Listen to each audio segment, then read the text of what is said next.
Datele dintr-un tabel pot fi vizualizate în modul următor. Clic dreapta pe denumirea tabelului. Opțiunea selectează primele 1000 rânduri. Acum am obținut prima interogare în limbajul SQL și primele rânduri ale tabelului client.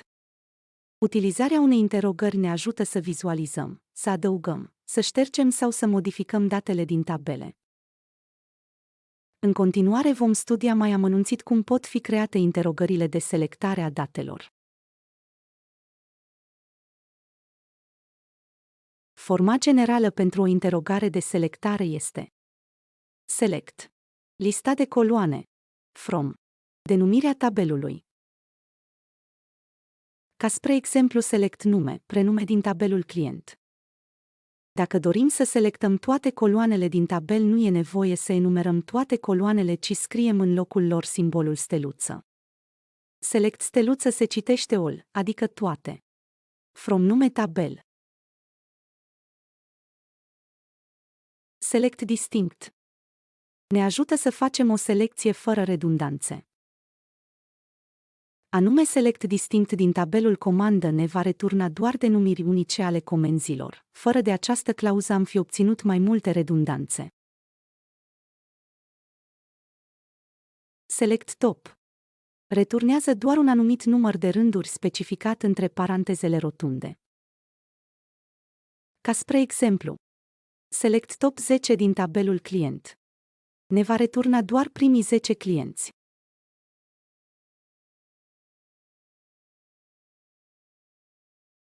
Să încercăm acum să afișăm toate rândurile din tabelul comandă. Funcție. Departament.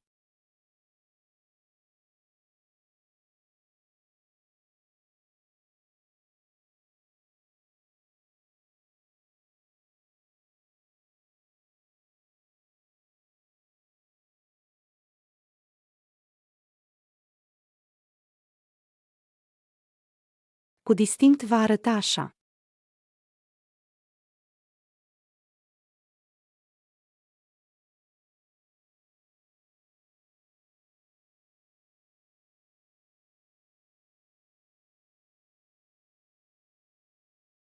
Acum să afișăm primii 3 angajați.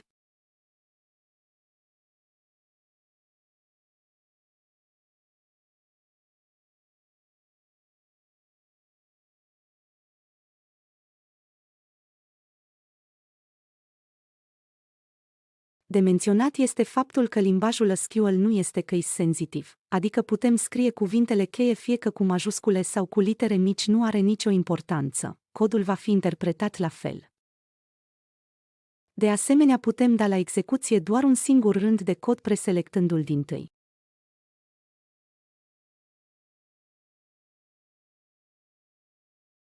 Clauza where acționează ca un filtru pentru rezultatele returnate.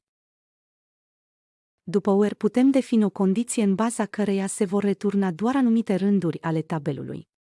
Ca spre exemplu, următoarea interogare returnează toți clienții ce provin din România. Condiția logică poate fi formată din mai multe expresii cu ajutorul următorilor operatori. Le vom studia pe fiecare în parte prin exemple concrete. Operatorii de comparație. Ceva similar cu interogarea pentru clienții ce provin din România, este și interogarea pentru clienții care provin din alte țări.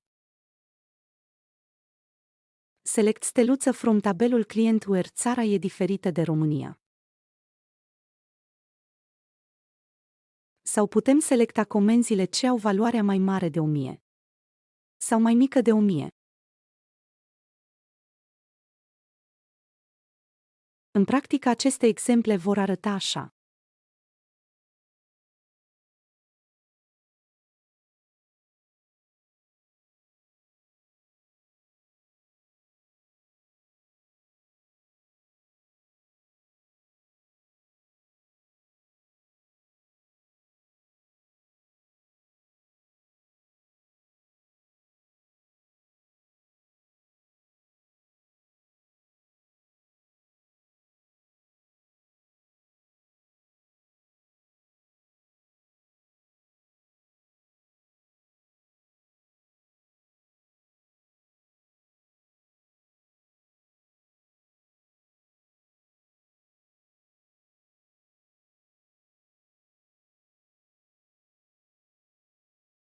Operatorul logic AND se aplică între două expresii și returnează o valoare de adevăr doar în cazul când ambele expresii sunt adevărate.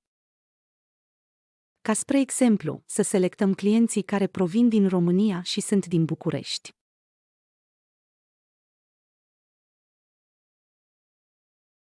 Poate fi folosit de mai multe ori, între mai multe expresii. Ca de exemplu, următoarea interogare returnează clienții ce provin din România, dar nu sunt din București sau Iași. Ne putem convinge de veridicitatea rezultatelor testând aceste interogări de selecție.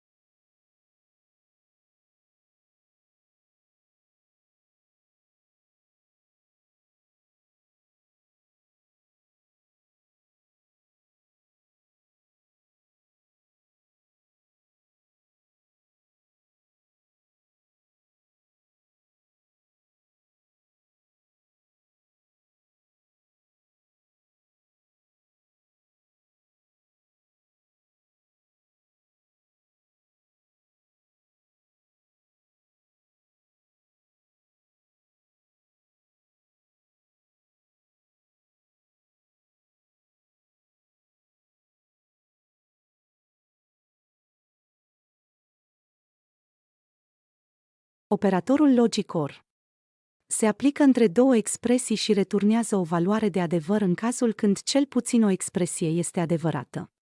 Ca spre exemplu, să selectăm clienții care provin din România sau Republica Moldova.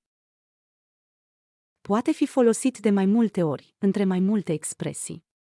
De exemplu, să găsim clienții care provin din Bulgaria, România sau Republica Moldova.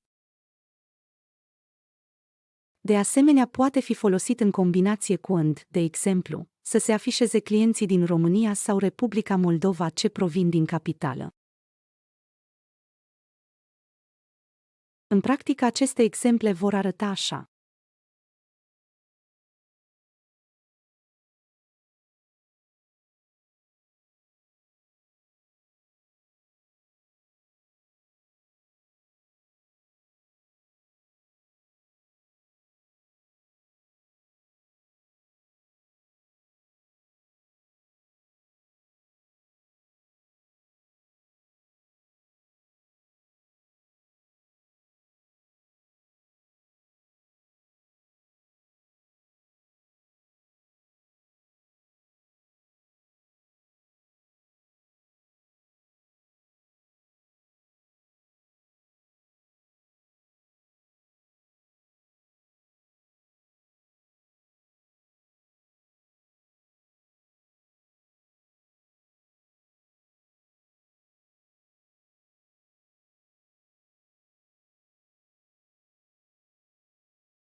Like ne ajută să definim un șablon de căutare a textului. După cuvântul cheie like se definește șablonul, fie un cuvânt, fie o combinare de așa gen.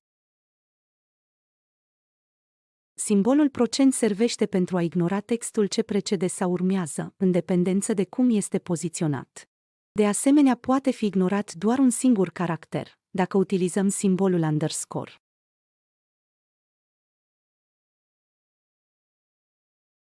Exemplu, să se afișeze clienții a căror nume începe cu A.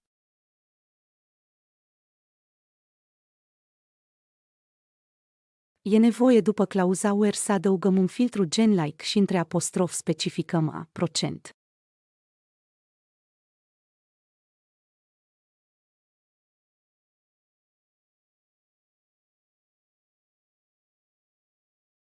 Between realizează filtrarea unei valori pentru un anumit interval.